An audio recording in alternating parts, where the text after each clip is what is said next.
Setiap Jumat malam, suamiku pasti pergi, memancing, tapi tak pernah membawa ikan. Malam ini aku memasang GPS di mobilnya. Lokasinya berhenti di sebuah panti asuhan yang tak kusangka. Jumat malam di Surabaya. Jam di dinding mewah itu baru menunjukkan pukul 7.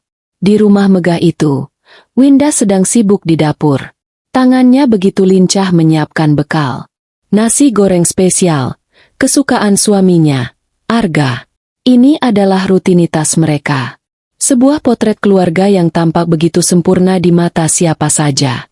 Rumah mereka di kawasan elit, mobil mewah terparkir di garasi, dan suami yang begitu memuja. Arga adalah definisi suami idaman. Wajahnya tampan, tubuhnya tegap, dan mulutnya tak pernah berhenti memuji Winda. Dia adalah seorang pria karismatik yang bisa membuat siapa saja merasa nyaman. Sayang, suara berat Arga terdengar dari ruang tengah. Winda bergegas menyelesaikan kotak bekal itu. Iya, Mas. Ini bekalnya sudah siap. Arga masuk ke dapur. Sudah rapi dengan kemeja polo kasual dan celana kargo. Dia tersenyum. Senyuman yang dulu selalu berhasil membuat lutut Winda lemas. Wah, istriku memang paling perhatian. Arga memeluk Winda dari belakang, mencium puncak kepalanya. Aku pergi dulu ya. Butuh udara segar. Kerjaan di kantor bikin stres. Memancing lagi, Mas? Tanya Winda. Suaranya dibuat senormal mungkin, menyembunyikan getar di hatinya. Iya, sayang. Cuma memancing yang bisa bikin kepalaku tenang, kata Arga. Dia mengambil tas pancing besar yang tergeletak di dekat pintu. Tas itu selalu tampak baru. Terlalu baru. Terlalu bersih untuk seseorang yang hobi memancing di laut. Arga mengambil kotak bekal dari tangan Winda, lalu mencium kening istrinya. Kamu tidur saja duluan. Jangan tunggu aku. Mungkin pulang larut. Hati-hati di jalan, Mas, bisik Winda. Pasti, sayang. Arga melangkah keluar. Suara mobilnya menyala, lalu perlahan menjauh, meninggalkan keheningan yang menusuk di rumah besar itu. Senyum di wajah Winda langsung luntur begitu suara mobil Arga hilang. Dia tidak beranjak dari dapur. Tangannya terkepal di sisi tubuhnya. Dadanya terasa sesak, seolah ada batu besar yang menghimpit paru-parunya. Sudah setahun ini Arga rutin memancing setiap Jumat malam. Awalnya Winda percaya. Dia adalah istri yang penurut, istri yang bekerja di bank, yang otaknya terbiasa dengan logika dan angka, bukan prasangka. Tapi logika itu mulai goyah. Winda berjalan ke ruang cuci. Di keranjang baju kotor, ada kemeja yang dipakai Arga Jumat lalu. Kemeja yang katanya dipakai memancing semalaman. Winda mengambil kemeja itu. Dia menempelkan hidungnya. Matanya terpejam. Hendur. Hatinya hancur lebur. Tidak ada bau amis ikan. Tidak ada bau air laut. Tidak ada bau umpan. Yang tercium adalah aroma parfum wanita. Aroma yang sangat samar. Tapi Winda tahu betul itu bukan parfumnya. Ini aroma melati yang mahal. Jenis parfum yang tidak mungkin dipakai oleh penjual umpan di dermaga. Ini bukan pertama kalinya. Sudah 3 minggu ini dia mencium aroma yang sama. Tangan Winda gemetar hebat. Dia meremas kemeja itu. Air matanya nyaris jatuh. Tapi dia menahannya. Ini bukan saatnya menangis. Ini saatnya mencari kebenaran. Dia mengeluarkan ponselnya dan menekan nomor Gita. Halo, Git? Suara Winda bergetar. Kenapa, Win? Arga pergi lagi. Suara Gita di seberang sana terdengar tajam. Gita adalah sahabatnya. Satu-satunya orang yang tahu kegelisahannya. Gita pemberani, skeptis, dan mulutnya setajam silet. Iya, Git. Dia bilang memancing. Terdengar helaan napas kasar dari Gita. Ya ampun, Winda. Kamu ini terlalu bodoh atau terlalu cinta, sih? Setahun memancing gak pernah dapat ikan? Yang benar saja, Win. Ikan di laut Surabaya itu sengaja lompat menjauh kalau lihat muka suamimu. Begitu? Kata-kata Gita menusuk. Tapi itu yang Winda butuhkan. Git, Aku mencium bau parfum wanita lagi di kemejanya. Sudah kuduga, bentak Gita.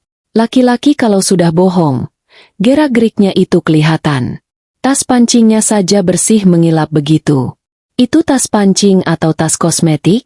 Win, dengar aku. Kamu harus tahu dia kemana. Aku tahu, Git. Aku.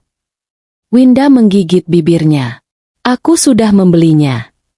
Beli apa? Ikan di pasar. GPS tracker.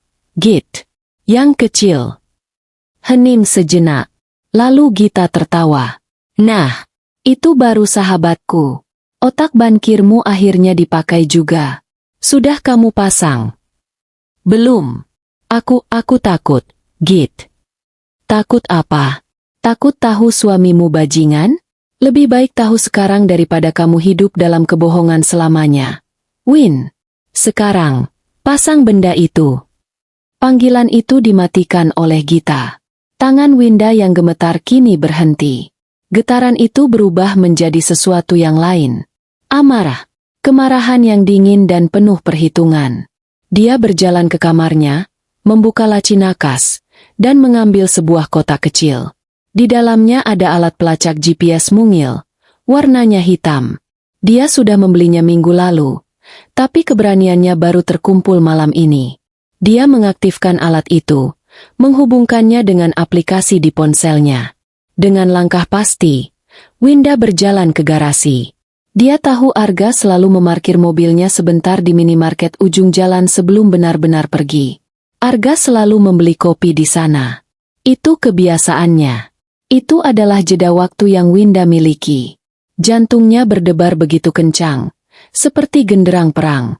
Dia membuka pintu garasi samping, menyelinap dalam gelap. Mobil Arga, sedan hitam mewah, masih terparkir di sana. Kamu bohongi aku, Mas, desis Winda. Dengan tangan yang kini mantap, dia menunduk, meraba bagian bawah jok mobil suaminya. Tangannya yang ramping menemukan tempat yang pas, tersembunyi namun mudah menangkap sinyal. Dia menempelkan GPS itu. Selesai. Dia cepat-cepat kembali ke dalam rumah, mengunci pintu, dan bersandar di baliknya. Napasnya terengah-engah. Beberapa detik kemudian, ponselnya bergetar. Notifikasi dari aplikasi. Perangkat sedang bergerak. Winda membuka aplikasi itu. Sebuah titik merah mulai berjalan di peta digital. Dia tidak menangis. Dia hanya menatap layar itu dengan mata yang memerah. Malam ini, Mas Arga, bisik Winda pada keheningan rumah. Tidak ada lagi tempat bersembunyi. Aku akan tahu di mana kamu memancing ikanmu. Dia duduk di sofa, tidak menyalakan TV, tidak menyalakan lampu. Dia hanya duduk dalam gelap, memandangi titik merah itu bergerak. Titik itu bergerak menjauhi area rumah mereka. Bergerak ke arah jalan tol. Winda menunggu. Ke arah mana? Ke arah dermaga Kenjeran? Atau ke pelabuhan? Tapi titik itu berbelok. Jantung Winda serasa berhenti berdetak. Titik itu tidak menuju ke arah laut. Titik merah di layar ponsel itu bergerak dengan stabil. Winda menatapnya tanpa berkedip. Matanya kering dan perih. Setiap kilometer yang ditempuh mobil Arga di peta digital itu terasa seperti sayatan pisau di hatinya. Dia sudah menduga ini. Dia sudah menyiapkan hatinya untuk melihat titik itu berhenti di sebuah hotel mewah, atau mungkin sebuah apartemen di pusat kota. Dia sudah menyiapkan diri untuk skenario perselingkuhan klasik. Tapi titik itu terus bergerak. Mobil itu keluar dari jalan tol, bukan ke arah dermaga atau kawasan pantai manapun. Mobil itu menuju ke area pinggiran kota Surabaya. Area yang sepi. Area yang jarang dia dengar. Apa yang Arga lakukan di sana? Winda mengepalkan tangannya. Rasa takut yang tadi pagi masih ada, kini sudah menguap, digantikan oleh rasa penasaran yang membakar.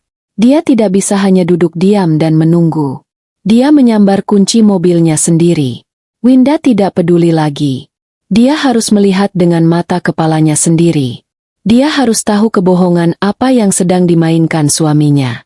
Dia mengendarai mobilnya, mengikuti arahan peta di ponselnya yang lain, menuju lokasi GPS yang disiarkan mobil Arga. Setengah jam dia membelah jalanan. Jantungnya berdebar tidak karuan. Dia melewati jalanan ramai, lalu masuk ke jalanan yang lebih kecil, lebih gelap. Lampu jalanan semakin jarang. Dan kemudian, aplikasi itu berbunyi. Perangkat telah berhenti. Winda menginjak rem.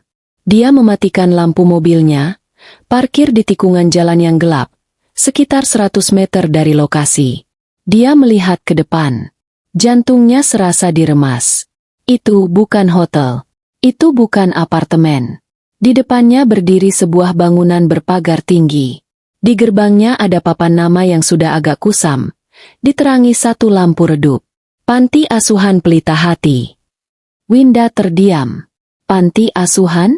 Dunianya serasa runtuh dengan cara yang tidak pernah dia bayangkan. Panti asuhan? Otaknya langsung berputar. 1000 pikiran buruk menyerangnya bersamaan. Apa ini? Selama ini dia selingkuh. Pikirannya menjerit. Dia menertawakan kebodohannya sendiri. Tentu saja. Ini lebih masuk akal. Dia punya anak haram di sini. Rasa sakitnya berlipat ganda. Lebih sakit daripada jika Arga hanya berselingkuh di hotel.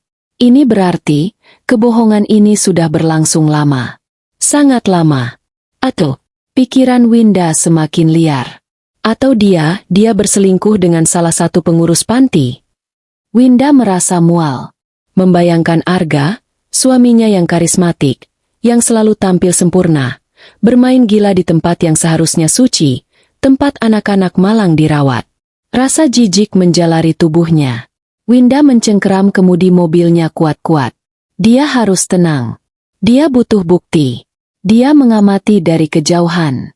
Panti asuhan itu tampak sepi. Tapi anehnya, gerbangnya dijaga oleh 2 orang satpam berbadan tegap. Satpam panti asuhan? 15 menit dia menunggu dalam siksaan. Lalu, sebuah mobil yang sangat dia kenali berhenti tepat di depan gerbang. Sedan hitam mewah milik Arga. Winda menahan napas.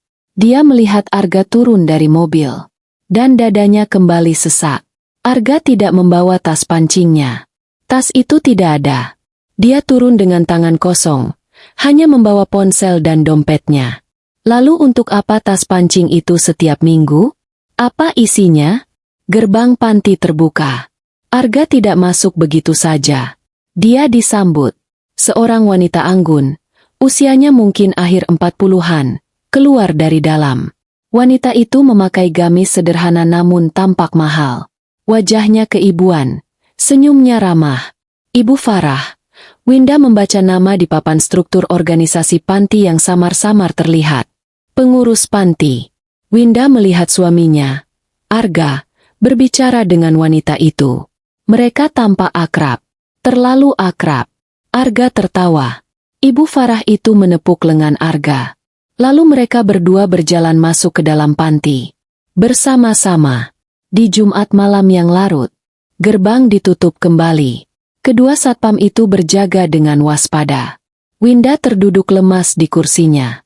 Jadi ini, memancing-nya Arga. Bukan ikan yang dia pancing, tapi hati wanita lain. Di sebuah panti asuhan, air mata yang sejak tadi dia tahan, akhirnya tumpah. Deras, dia menangis tanpa suara. Tubuhnya terguncang hebat. Rasa sakitnya tak terperi. Dia merasa menjadi wanita paling bodoh di dunia. Dia dikhianati. Dan dia baru sadar setelah setahun. Winda duduk di dalam mobilnya yang gelap itu selama 2 jam. 2 jam yang terasa seperti selamanya. Dia melihat jam di dashboard. Sudah hampir tengah malam. Dia melihat mobil Arga masih terparkir di dalam. Apa yang mereka lakukan di dalam sana? Di panti asuhan? Winda tidak sanggup lagi. Dia menyalakan mobilnya, berputar arah, dan pergi dari tempat itu. Dia mengemudi pulang dengan tatapan kosong. Air matanya sudah kering, menyisakan jejak perih di pipinya. Rasa sakit itu perlahan berubah. Mengkristal menjadi sesuatu yang keras dan dingin. Ini bukan lagi soal air mata. Ini soal harga diri. Dia tiba di rumah. Rumah yang terasa seperti penjara mewah. Dia masuk ke kamar mandi, membasuh wajahnya. Dia melihat pantulan dirinya di cermin. Wanita yang tampak penurut. Wanita yang tampak lemah. Cukup, desisnya pada bayangannya sendiri. Dia tidak akan langsung mengkonfrontasi Arga. Arga terlalu licik. Jika Winda menyerangnya sekarang dengan bukti yang hanya sebatas melihat, Arga pasti akan mengelak. Arga pasti akan bilang dia sedang berdonasi. Dia sedang membantu anak yatim. Dia akan memutarbalikkan fakta dan membuat Winda terlihat seperti istri pencemburu yang gila. Winda adalah seorang bankir. Otaknya dilatih untuk mencari data, mencari jejak uang, mencari kebenaran di balik angka-angka. Jika Arga berselingkuh, Winda akan mencari buktinya. Jika Arga punya anak haram, Winda akan menemukannya. Tapi ada sesuatu yang mengganjal di hatinya. Tas pancing itu. Jika Arga hanya berselingkuh, untuk apa dia membawa tas pancing kosong setiap minggu? Firasat Winda mengatakan ada sesuatu yang lebih besar. Sesuatu yang lebih gelap dari sekadar perselingkuhan. Dan dia akan mencari tahu. Dia akan datang ke panti asuhan itu besok. Bukan sebagai istri yang tersakiti, tapi sebagai calon donatur. Malam itu Winda tidak tidur. Dia duduk di ruang tamu yang gelap, membiarkan sisa-sisa air matanya mengering di pipi. Tapi itu bukan lagi tangisan kesedihan. Itu adalah tangisan kemarahan. Rasa sakit di hatinya berubah menjadi es. Wanita penurut yang selalu menunduk dan berkata, "Iya, Mas, kini telah mati." Yang tersisa adalah Winda yang lain. Winda yang dingin, yang penuh perhitungan. Winda sang bankir. Dia tidak akan menyerang suaminya dengan amukan. Dia tidak akan melempar vas bunga atau berteriak-teriak menuntut penjelasan. Arga adalah seekor ular berbisa. Jika dia salah melangkah, ular itu akan mematuknya hingga mati. Winda harus menjadi pemburu ular yang cerdik. Dia harus mengumpulkan bukti, memotong gerakannya, dan menjerat kepalanya saat ular itu tidak menduga. Pagi-pagi sekali, saat matahari Surabaya baru mulai menyengat, Winda sudah menelepon Gita. "Git, temani aku." Suara Winda terdengar datar. Anehnya, ketenangan itu membuat Gita merinding. "Temani kemana? Ke kantor polisi? Ke pengacara?" Sembur Gita. "Sudah kubilang, kan? Laki-laki itu." "Ke panti asuhan Pelita Hati," potong Winda. Hening sejenak. "Apa? Kamu mau melabrak selingkuhannya di sana? Bagus. Aku bawa cabai rawit." "Bukan, Git. Kita akan ke sana sebagai donatur." Gita terdiam. Dia akhirnya mengerti. Oh, aku paham. Kamu mau jadi mata-mata. Baik, aku suka rencanamu. Aku akan pakai baju paling lusuh dan kerudung paling lebar. Kita akan terlihat seperti orang kaya baru yang naif dan ingin beramal. "Tepat," kata Winda. "Jemput aku 1 jam lagi." 1 jam kemudian, mobil Gita sudah berhenti di depan rumah mewah Winda. Winda keluar. Dia tidak memakai pakaian kerjanya yang rapi. Dia memakai gamis longgar sederhana dan riasan tipis. Dia harus terlihat tulus. Dia harus terlihat bodoh. Di dalam mobil, Gita menatapnya. "Wajahmu pucat sekali, Win. Tapi matamu berbeda. Aku seperti melihat singa betina yang kelaparan." Winda tidak tersenyum. "Antarkan aku ke sana. Dan ingat, Git, biarkan aku yang bicara. Kamu cukup mengangguk dan terlihat takjub." "Siap, bos." Mereka berkendara menuju pinggiran kota. Kali ini, di siang hari, jalanan itu tampak berbeda. Tapi panti asuhan itu tetap terasa salah. Bangunannya bersih, catnya baru, tapi suasananya terlalu sunyi. Dan benar saja, 2 satpam berbadan tegap yang dilihat Winda semalam, masih berdiri di gerbang. Mereka menatap mobil Gita dengan pandangan curiga. Gita membuka kaca jendela. "Permisi, Pak. Kami mau bertemu pengurus panti. Kami ingin memberikan donasi." Satpam itu saling pandang. Lalu salah satu dari mereka berbicara ke walkie-talkie. Setelah beberapa saat, gerbang besi itu terbuka perlahan. Jantung Winda berdebar, tapi wajahnya tetap tenang. Mereka parkir di halaman yang rapi. Dan di sana, di teras depan, wanita yang dilihatnya semalam sudah menunggu. Ibu Farah. Senyumnya begitu lebar, begitu keibuan. Dia menyambut mereka dengan tangan terbuka. Alhamdulillah, tamu agung dari Allah. Silakan masuk, ibu-ibu. Suaranya begitu lembut, begitu menenangkan. Winda dan Gita menyalaminya. Tangan wanita itu halus, namun terasa dingin di kulit Winda. Kami dengar panti ini merawat banyak anak, Bu. Winda memulai aktingnya. Suaranya dibuat sedikit gugup. Saya Winda. Ini sahabat saya Gita. Kami ingin sedikit berbagi. Ibu Farah tersenyum semakin lebar. Subhanallah. Mulia sekali hati Ibu Winda dan Ibu Gita. Ayo, silakan. Saya tunjukkan surga kecil kami. Mereka diajak masuk. Bagian dalam panti itu aneh. Semuanya sangat bersih. Terlalu bersih. Lantainya mengilap seperti cermin. Tidak ada mainan berserakan. Tidak ada coretan krayon di dinding. Sepi sekali ya, Bu? Gita tidak tahan untuk bertanya. Lupa instruksi Winda. Ibu Farah tertawa kecil. Oh, anak-anak sedang di dalam kamar, Bu. Tidur siang. Sebagian lagi yang sudah besar sedang sekolah di luar. Kami sangat menjaga kedisiplinan di sini. Winda mengangguk-angguk. Matanya memindai segalanya. Mereka diajak melihat ruang makan. Bersih. Dapur. Bersih. Ruang bermain. Bersih dan rapi. Terlalu rapi. Lalu mereka berjalan di lorong yang lebih dalam. Ini kamar anak-anak laki-laki. Ini perempuan. Tunjuk Ibu Farah. Semua pintunya tertutup. Kemudian, di ujung lorong, ada satu pintu. Pintu itu terlihat berbeda. Lebih kokoh. Dan ada kunci gembok besar tergantung di gagangnya. Winda berhenti. Ini ruangan apa, Bu? Ibu Farah sejenak terdiam. Senyumnya sedikit kaku. Oh, ini kamar bayi, Bu. Kamar bayi? Digembok? Gita nyeletuk lagi. Ibu Farah tertawa lagi. Tawa yang dipaksakan. Ibu ini bisa saja. Bukan digembok, Bu. Ini hanya untuk memastikan. Ini area karantina. Bayi-bayi yang baru datang, kan? Rentan sekali. Kami harus pastikan mereka sehat total sebelum bergabung dengan anak lain. Agar tidak mudah sakit, Bu. Kasihan. Penjelasan yang masuk akal.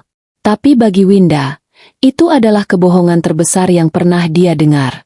Winda memasang wajah paling iba yang dia bisa. Ya ampun. Kasihan sekali. Boleh kami melihatnya sebentar saja, Bu? Dari pintu saja. Kami tidak akan masuk. Saya sangat suka bayi. Wajah Ibu Farah berubah. Senyumnya hilang sepersekian detik. Dia menatap Winda, seolah mengukurnya. Maaf sekali, Bu Winda, katanya. Nadanya berubah menjadi tegas namun tetap sopan. Peraturannya sangat ketat. Demi kesehatan bayi-bayi itu sendiri. Dokter kami sangat galak soal ini. Saya tidak berani melanggar. Ibu pasti paham, kan? Winda merasakan hawa dingin di punggungnya. Di belakang Ibu Farah, di ujung lorong yang lain, dia melihat salah satu satpam tadi mengawasi mereka. Ini bukan panti asuhan. Ini benteng. Oh, tentu, Bu. Saya paham, kata Winda cepat. Kembali ke mode naifnya. Maafkan saya. Tentu kesehatan anak-anak nomor 1. Ibu Farah tersenyum lagi. Ketegangan mencair. Nah, Ibu Winda memang bijaksana. Mereka kembali ke ruang tamu. Jadi, bagaimana kami bisa membantu, Bu? Tanya Winda, mengeluarkan dompetnya seolah-olah ingin memberi uang tunai. Kami menerima apa saja, Bu. Tapi Ibu Farah menatap dompet Winda. Jika Ibu berkenan, akan lebih baik jika ditransfer langsung ke rekening yayasan. Agar semua tercatat rapi. Bu, kami sangat transparan soal keuangan. Oh, tentu saja. Itu ide bagus, seru Winda. Ibu Farah mengambil secari kartu nama dari laci meja. Di sana tertulis nama yayasan dan sebuah nomor rekening bank. Bank tempat Winda bekerja. Tangan Winda sedikit gemetar saat menerimanya. Bukan karena takut, karena dia baru saja mendapatkan apa yang dia inginkan. Terima kasih banyak, Bu Farah. Nanti saya transfer dari rumah. Ya, mungkin sedikit, Bu. Sekadar untuk jajan anak-anak. Berapapun akan kami terima dengan lapang dada, Bu. Semoga Allah membalas kebaikan Ibu Winda, kata Ibu Farah, mengantar mereka sampai ke pintu depan. Selama perjalanan pulang, Gita tidak bisa diam. Gila, Win. Tempat itu gila. Kamu lihat satpamnya? Itu satpam panti asuhan atau satpam klub malam? Badannya kayak kulkas 2 pintu. Dan kamar bayi digembok? Karantina? Alasan macam apa itu? Gita terus mengomel. Tapi Winda hanya diam. Matanya menatap lurus ke jalanan. Di tangannya, dia menggenggam kartu nama itu. Nomor rekening. Kamu benar, Git, bisik Winda. Benar apa? Tempat itu bukan panti asuhan. Itu tempat yang jauh lebih mengerikan. Winda, sang bankir, sudah mendapatkan kuncinya. Dia tidak perlu mendobrak pintu kamar bayi itu. Dia akan membukanya lewat jalur yang paling dia kuasai. Jalur aliran uang. Antarkan aku pulang, Git. Aku punya banyak pekerjaan, kata Winda. Suaranya dingin seperti baja. Winda sampai di rumahnya yang megah itu menjelang sore. Rumah itu kini terasa berbeda. Dingin. Setiap sudutnya terasa mengancam. Kemewahan yang dulu dia banggakan, kini terasa seperti sangkar emas yang dibangun oleh suaminya. Dia harus bersandiwara. Dia harus melanjutkan perannya sebagai istri yang penurut. Arga pulang beberapa jam kemudian. Pria itu masuk ke rumah, tersenyum lebar seperti biasa. Dia bahkan membawa sebuket mawar merah. Untuk istriku tercinta, katanya, menyerahkan bunga itu pada Winda. Winda menerimanya. Dia mencium bunga itu. Padahal yang ingin dia lakukan adalah melemparnya ke wajah Arga. Terima kasih, Mas. Kamu baik sekali.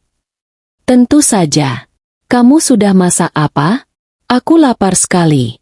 Semalaman di laut bikin perut keroncongan, kata Arga, sambil melonggarkan kemejanya. Winda mengamati setiap gerak-gerik suaminya. Dan benar saja. Arga tidak meletakkan tas pancingnya di sembarang tempat. Tas besar itu dia pegang erat-erat. Aku mandi dulu. Ya, gerah sekali. Setelah itu aku mau langsung ke ruang kerja. Ada beberapa email yang harus aku periksa, katanya. Iya, Mas. Aku siapkan makan malam, jawab Winda lembut. Arga berjalan ke lantai atas. Dia mampir dulu ke ruang kerjanya. Winda mendengar suara pintu dibuka, lalu ditutup. Beberapa detik kemudian, dia mendengar suara pintu itu dikunci dari luar. Arga kemudian berjalan ke kamar mereka untuk mandi. Jantung Winda berdebar. Tas pancing itu. Tas itu sekarang ada di dalam ruang kerja yang terkunci. Apa isinya? Selama ini Winda tidak pernah peduli dengan ruang kerja Arga. Arga selalu bilang itu tempat pribadinya, tempatnya bekerja, dan Winda menghargainya. Tapi sekarang, pintu yang terkunci itu terasa seperti sebuah hinaan. Winda menunggu. Dia menyiapkan makan malam di meja makan. Dia menata piring dengan tangan yang berusaha keras agar tidak gemetar. Arga turun, sudah segar dan wangi. Dia memakai kaos oblong dan celana pendek. Dia terlihat seperti suami rumahan yang sempurna. Monster yang sempurna. Mereka makan malam dalam keheningan yang canggung. Arga sibuk dengan ponselnya, sementara Winda sibuk dengan pikirannya. Setelah makan, Arga duduk di sofa, menyalakan televisi. Ini saatnya. Winda harus menguji seberapa dalam kebohongan suaminya. Dia duduk di samping Arga, menyandarkan kepalanya di bahu pria itu. Dia harus menahan rasa jijiknya. Mas, panggilnya dengan nada manja. HM. Arga masih fokus pada layar TV. Mas, kan, sering sekali pergi memancing. Arga menoleh, tersenyum. Iya, kenapa, sayang? Kamu kangen? Ya, aku tinggal terus. Winda memaksakan senyum. Bukan gitu. Aku bosan di rumah sendirian terus tiap Jumat malam.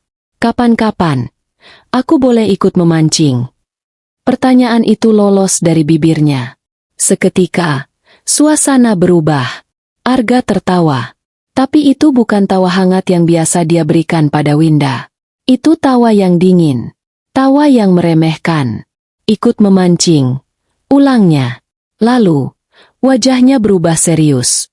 Senyumnya hilang. Jangan, sayang, katanya. Suaranya masih terdengar lembut. Tapi ada nada perintah yang tak terbantahkan di dalamnya. Winda merasakan bulu kuduknya berdiri. Kenapa, Mas? Aku kan bisa tunggu di mobil. Atau di warung dekat dermaga. Aku cuma ingin tahu tempat spesial, Mas. Arga menatapnya. Dan tatapan mata itu bukan mata Arga. Itu bukan mata suami yang mencintainya. Itu adalah mata yang tajam. Mata yang dingin. Mata yang penuh peringatan. Di sana itu bahaya. Winda, kata Arga. Banyak preman. Banyak orang mabuk. Tempatnya kotor. Bukan tempat buat kamu. Dia mengelus pipi Winda. Sentuhan yang biasanya terasa hangat, kini terasa seperti sentuhan es. Kamu di rumah saja. Ya, aman. Nyaman. Semua sudah tersedia. Kamu gak perlu ikut ke tempat-tempat kotor seperti itu. Biar aku saja. Winda terdiam. Dia tidak bisa bergerak. Dia baru saja diancam. Ancaman itu begitu halus, terbungkus dalam kata-kata, cinta, dan perlindungan. Kamu di rumah saja, aman. Winda tiba-tiba sadar. Dia bukan sedang dilindungi. Dia sedang dikurung. Arga tidak sedang melindunginya dari bahaya di luar. Arga sedang melindungi rahasianya dari Winda. Rumah ini, kemewahan ini, uang bulanan yang melimpah, semua ini adalah bayaran agar Winda tetap diam di dalam sangkarnya.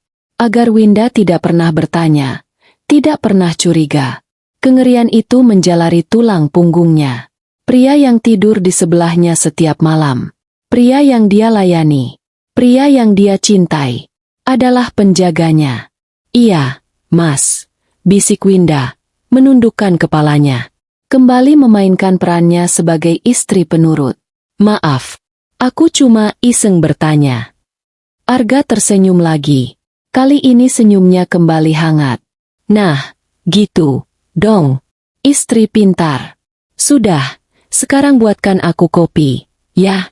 Aku mau lanjut kerja di dalam. Arga bangkit, mengusap kepala Winda, dan berjalan menuju ruang kerjanya. Winda mendengar suara kunci dimasukkan ke lubang pintu. Suara pintu dibuka. Suara pintu ditutup, dan suara kunci diputar lagi dari dalam. Dia sendirian di ruang tamu yang luas itu. Winda menatap tas pancing Arga yang lain, yang lama, yang tersimpan di sudut ruangan sebagai pajangan. Dia tahu, apapun rahasia Arga, rahasia itu ada di dalam tas pancing yang selalu dibawanya. Dan rahasia itu sekarang terkunci aman di dalam ruang kerja. Winda berdiri. Dia berjalan ke dapur. Tangannya gemetar hebat saat mengambil cangkir kopi. Dia harus masuk ke ruangan itu. Dia harus tahu apa yang ada di dalam tas pancing itu. Dia harus mendapatkan kunci duplikat ruang kerja Arga. Perang ini baru saja dimulai. Dan Winda sadar, dia tidak hanya melawan seorang suami yang berselingkuh.